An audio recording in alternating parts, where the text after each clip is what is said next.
For 7 long months, basically from right when Age of Imprisonment was revealed, I haven't given it much thought.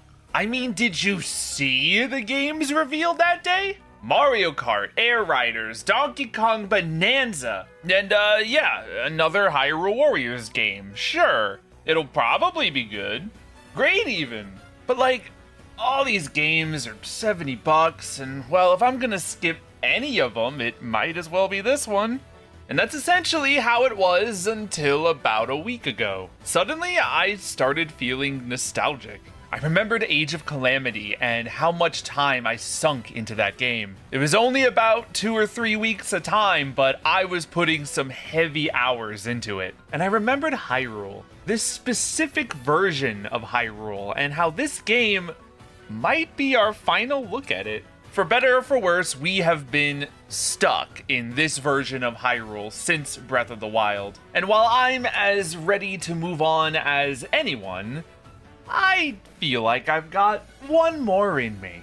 One more adventure would really hit the spot right now, especially one where I can take out all my stress in the form of murdering thousands of bokoblins. And hey, Age of Calamity filled in many of the story gaps I felt while playing Breath of the Wild, and Tears of the Kingdom needs just as much help in that department, if not more so. It feels like the stars are aligning for this game. Everything feels right. So, okay, one more for the road. Let's check out Hyrule Warriors Age of Imprisonment. If you have warriors, now is the time. I think we have a habit of downplaying the quality of Hyrule Warriors due to its nature as a spin-off. Even the title of spin-off seems to turn people away from even considering this game. It makes it sound as worthy of attention as, like, Zelda Baseball. Well, okay, I'd play the heck out of Zelda Baseball, but that's not the point. The point is, that's not what this is at all. Despite the different gameplay, I feel like I'm in Hyrule. I'm invested in its story and its characters. It's just that this time I move twice as fast and attack at 100 times the power of normal. Yes, please, that sounds great. It's like I forget how fun these games really are until there's one in front of me and I'm playing it. I'm like, oh yeah, these games rock. I wonder if I'd be into trying out an actual Dynasty Warriors game, you know, checking out its roots. Back when there were only 2 games in this franchise, they largely had their own identities. Hyrule Warriors, the original, was a fan service crossover extraordinaire that had sort of its own artistic identity, while Age of Calamity specifically emulated the Breath of the Wild art style, and impeccably so. Great strides were taken to make it feel exactly like the main game. So I wondered, with the release of Imprisonment, would it feel too much like Calamity? Now there were 2 Warriors games in this art style. Will they blend together at all? I still have a long way to go. I'm only about 8 hours into the game, give or take, but my initial feelings are no, not at all. Imprisonment distinguishes itself from Calamity the same way Tears does for Breath. Constructs, Zonai devices, the dark underground and the sky, and Ganondorf himself. These things completely change the context of this Hyrule. It may be the same place, but it is not the same vibe.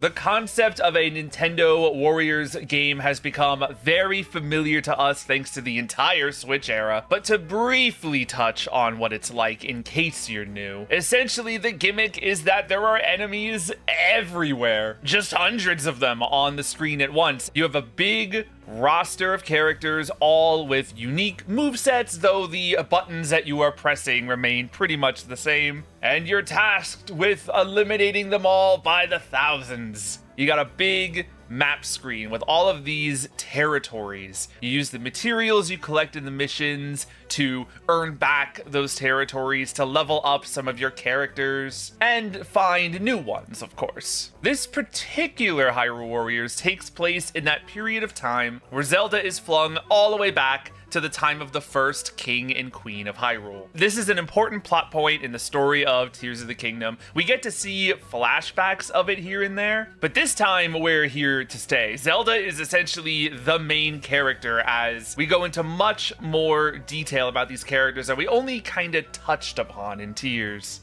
Zelda is such a nerd. I love watching her geek out about things. She's got her little Purra pad and she keeps going around taking pictures like an iPhone. It's adorable, and like we've spent so long with this Zelda. I remember way back in the Breath of the Wild days, people were unsure of what they felt about this Zelda. They thought her voice acting was not so good. Her characterization was very milquetoast. But now, all these years later, I think this Zelda has really come into her own, and I just enjoy all my time with her. Rauru as well, I like a lot, but I think the thing that sold me immediately was getting into detail about the four sages. You know, the Goron, Zora, Gerudo, and Rito that had those divine beast masks. Did they even have names in Tears of the Kingdom? They basically had no personality whatsoever. But now here, they have names. They take their masks off, and we really get to meet them and learn about them. There is also a mysterious Link-shaped construct. Obviously, Link did not exist in this time of the story, so you can't have a playable Link,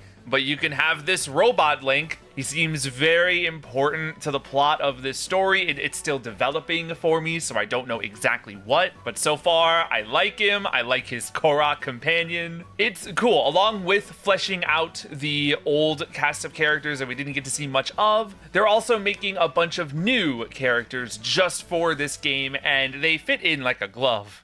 At the end of the day, this is a Warriors game. If you have tried a Warriors game before and you did not like it, and I mean didn't like it enough that you would never consider one again, this one won't change your mind. I imagine if the last time you tried one was Hyrule Warriors back on the Wii U before it had its definitive update, and then you went to this one, it would probably blow your socks off. The performance is incredible. I can see why this is a Switch 2 exclusive game. Age of Calamity, while it did run nice, there were also a lot of moments of slowdown, particularly in some of like the biggest, most epic moments of these massive confrontations. Like those pivotal moments are when it would lag the most. So far, no issue like that whatsoever in Imprisonment, which is great. Apart from the change of setting and some enemies, like we got these shades and constructs. The biggest new thing I would say are the addition of the Zonai devices. As you're stringing together all your combos, you can quickly switch to like a fire emitter or a frost emitter, get that weakness bar down just enough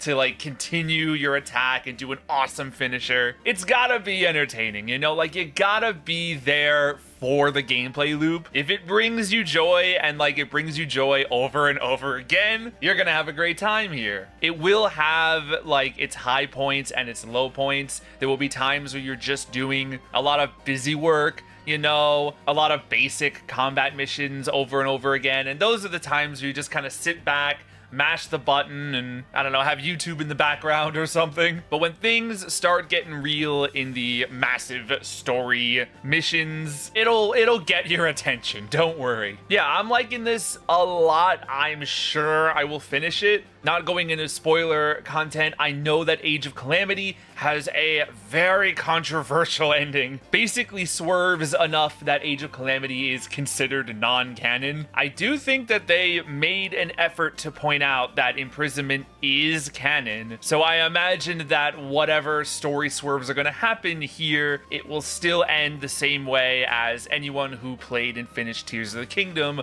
would know happened. But that's basically all I have to say right now. I love the hype arc that this game had in my life. It went from absolutely zero hype, like, okay, it's another one of these, to right at the very last second, I was like, you know what? I really want to play one of these again. And now I'm playing it, and it's a great time. If you played and loved Tears of the Kingdom but have never tried a Warriors game before, I highly recommend you give this one a shot if you can, but you'll likely pick up quickly if the gameplay loop is not for you. Let me know what your thoughts have been on Warriors games overall, and if you're playing this one in particular, I hope you're having a great time. That'll be all from me. I gotta get back to it, because I gotta beat this game before Kirby Air Riders comes out. Have a great rest of your day, and until next time.